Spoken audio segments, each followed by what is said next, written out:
গবেষণায় ভাতেও পাওয়া গেছে আর্সেনিক, বিজ্ঞানীদের সতর্কবার্তা। চলছে পলিটেকনিক শিক্ষার্থীদের মহাসমাবেশ, পাল্টা কর্মসূচিতে বুয়েটের শিক্ষার্থীরা। স্টার সানডেতে খ্রিস্ট ধর্ম অবলম্বীদের ঘরে উৎসব আমেজ। খুলনা নগরে আওয়ামী লীগের ঝটিকা মিছিল, নেতাকর্মীদের খুঁজছে পুলিশ। দেশ জুড়ে বৃষ্টিপাতের আভাস, বাড়তে পারে তাপমাত্রা। এবার বিশ্বকাপ খেলতে ভারতে দল না পাঠানোর ঘোষণা পিসিবির। কুয়েতে মসজিদের মূল অংশ বন্ধ, নামাজের সময় কমাতে ইমামদের নির্দেশ। দর্শক, শুনছিলেন দিনের খবরের প্রধান প্রধান শিরোনাম, এবার বিস্তারিত। তার আগে গ্রামের কাগজের ইউটিউব চ্যানেল সাবস্ক্রাইব করুন এবং সব খবর পেতে ফেসবুক পেজ ফলো করে রাখার পাশাপাশি ওয়েবসাইট ভিজিট করুন। এশিয়ার মানুষের কাছে ভাত একটি সহজপাচ্য খাবার। বিশেষ করে বাংলাদেশ, ভারত ও পাকিস্তান সহ এশিয়ার বিভিন্ন দেশেই ভাত ব্যাপকভাবে খেয়ে থাকে মানুষ। এক গবেষণায় জানা গেছে এই ভাতেও পাওয়া গেছে বিপজ্জনক মাত্রার আর্সেনিক। সম্প্রতি দ্য ল্যান্সেট প্ল্যানেটারি হেলথ জার্নালে প্রকাশিত এক গবেষণা জানাচ্ছে, বাংলাদেশ, ভারত সহ এশিয়ার বহু দেশের ধান জমিতে বিপজ্জনক মাত্রায় আর্সেনিক জমা হচ্ছে, যা পরবর্তীতে চালের মাধ্যমে মানুষের শরীরে প্রভাব ফেলছে।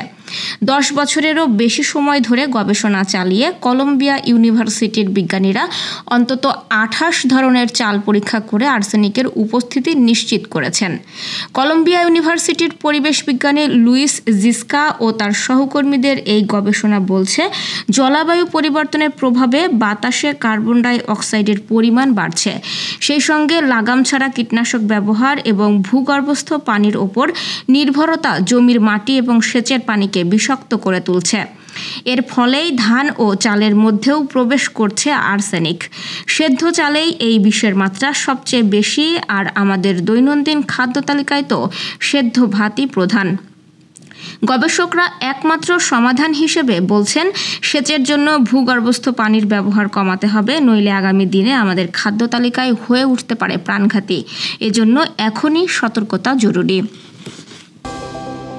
6 দাবি আদায়ে আজ রোববার সারা দেশে মহাসমাবেশের ডাক দিয়েছে পলিটেকনিকের শিক্ষার্থীরা।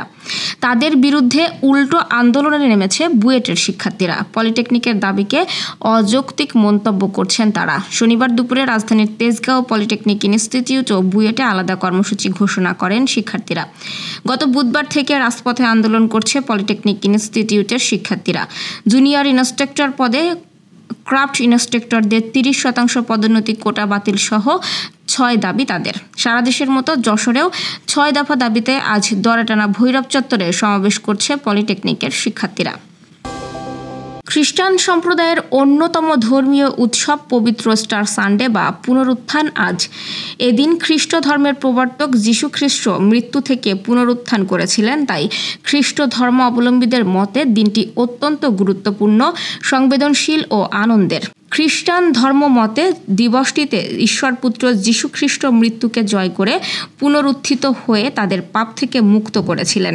পুণ্য শুক্রবার বা গুড ফ্রাইডেতে বিপথগামী ইহুদি শাসক গোষ্ঠী তাদের কুসংস্কার আচ্ছন্ন শাসন ব্যবস্থা রক্ষায় যীশু খ্রিস্টকে ক্রুশবিদ্ধ করে হত্যা করে। মৃত্যুর 3য় দিন রোববার তিনি মৃত্যু থেকে জেগে ওঠেন বা পুনরুত্থান করেন। যীশু খ্রিস্টের পুনরুত্থানের এই রোববারকেই স্টার সানডে বলা হয়। সারা বিশ্বের মতো বাংলাদেশেও যথাযোগ্য ধর্মীয় মর্যাদায় খ্রিস্টান সম্প্রদায় উদযাপন করছে স্টার সানডে। এ উপলক্ষে বাহ্যিক ও আধ্যাত্মিক দুইভাবেই চলছে নানা আয়োজন। খুলনা নগরে ঝটিকা মিছিল করেছেন আওয়ামী লীগের নেতাকর্মীরা। রোববার সকাল 7:30টার দিকে 0 পয়েন্ট এলাকায় বাংলাদেশ আওয়ামী লীগ খুলনা জেলা শাখার ব্যানারে এই মিছিল বের করেন তারা। গত 5 আগস্ট আওয়ামী লীগ সরকারের পতনের পর খুলনায় এটি আওয়ামী লীগের প্রথম কোনো কর্মসূচি পালিত হলো। আজ সকালের ওই মিছিলের ছবি ও ভিডিও সামাজিক যোগাযোগ মাধ্যমে ছড়িয়ে পড়েছে। ওই ভিডিও এবং ছবি দেখে দেখা যায় একদল লোক ব্যানার নিয়ে 0 পয়েন্ট এলাকায় বিক্ষোভ করছেন। ব্যানারে শেখ মুজিবুর রহমান ও শেখ হাসিনার ছবি আছে। খুলনা মেট্রোপলিটন পুলিশের হরিণটানা থানার ভারপ্রাপ্ত কর্মকর্তা খায়রুল বাশার জানিয়েছেন, হঠাৎ গাড়ি থেকে নেমেই ঝটিকা মিছিল করে পালিয়ে গেছে আওয়ামী লীগের নেতাকর্মীরা। সকালের দিকে হওয়ায় সে সময় রাস্তাঘাট অনেকটাই ফাঁকা ছিল। পুলিশ মিছিলকারীদের আটক করতে তৎপর আছে। দেশ জুড়ে আগামী 24 ঘন্টার মধ্যে বৃষ্টিপাতের আভাস দিয়েছে আবহাওয়া অধিদপ্তর। এছাড়া দিন ও রাতের তাপমাত্রা বাড়বে বলে জানানো হয়েছে। রোববার সন্ধ্যা 6টা থেকে পরবর্তী 24 ঘন্টায় ঢাকা, চট্টগ্রাম ও সিলেট বিভাগের কিছু কিছু জায়গায় এবং রংপুর, রাজশাহী, ময়মনসিংহ, খুলনা ও বরিশাল বিভাগের 2-1 জায়গায় অস্থায়ীভাবে দমকা হাওয়া সহ বৃষ্টি অথবা বজ্রবৃষ্টি হতে পারে। সেই সঙ্গে সারা দেশে দিন ও রাতের তাপমাত্রা সামান্য বৃদ্ধি পেতে পারে।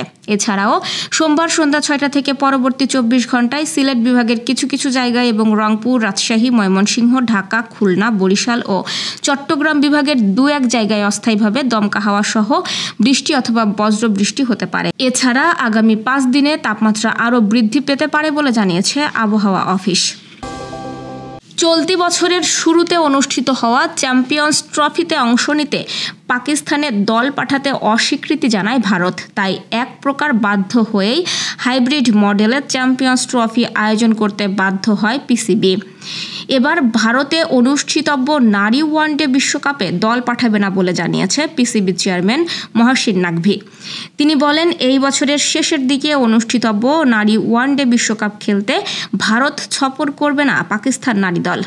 নাকভি জানান, বছরের শুরুতে গৃহীত হাইব্রিড মডেল অনুযায়ী পাকিস্তান দল নিরপেক্ষ ভেন্যুতে তাদের ম্যাচগুলো খেলবে।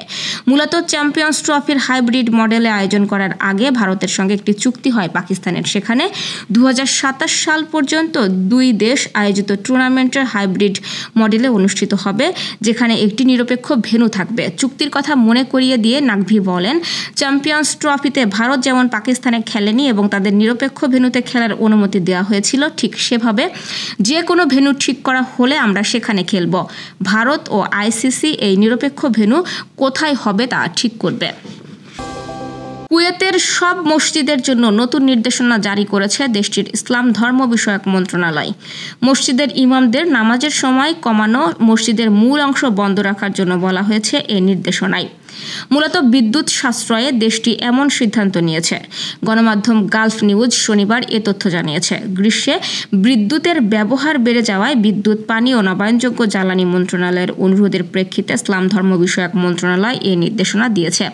এছাড়া কুয়েতের 6টি বিভাগের মসজিদগুলোতে নির্দিষ্ট সময়ের জন্য বিদ্যুৎ সরবরাহ বন্ধ রাখা হবে। নতুন নির্দেশনা অনুযায়ী 5 ওয়াক্ত নামাজেই মসজিদের মূল অংশ বন্ধ রাখতে বলা হয়েছে। মুসল্লিরা মূল জায়গার বদলে মসজিদের বাইরের অংশে নামাজ পড়বেন। অপরদিকে নামাজের সময় কমাতে ইমাম ও মুয়াজ্জিনদের দেওয়া নির্দেশনায় বলা হয়েছে, আজান দেওয়ার পর যত দ্রুত সম্ভব নামাজ শুরু করতে হবে। বিশেষ করে জোহর ও আসরে এটি করতে হবে। এছাড়া নামাজও দীর্ঘ করা থেকে বিরত থাকতে হবে। এসবের বাইরেও মসজিদগুলোতে জোহরের নামাজের 30 মিনিট পর থেকে আসর নামাজ শুরুর 15 মিনিট আগ পর্যন্ত বিদ্যুৎ সংযোগ সম্পূর্ণ বিচ্ছিন্ন করা হবে। অর্থাৎ এই সময়টা ব্ল্যাক আউটের অধীনে থাকবে ধর্মীয় স্থাপনাগুলো। এই ছিল দুপুরের আয়োজন। এতক্ষণ সাথে থাকার জন্য ধন্যবাদ।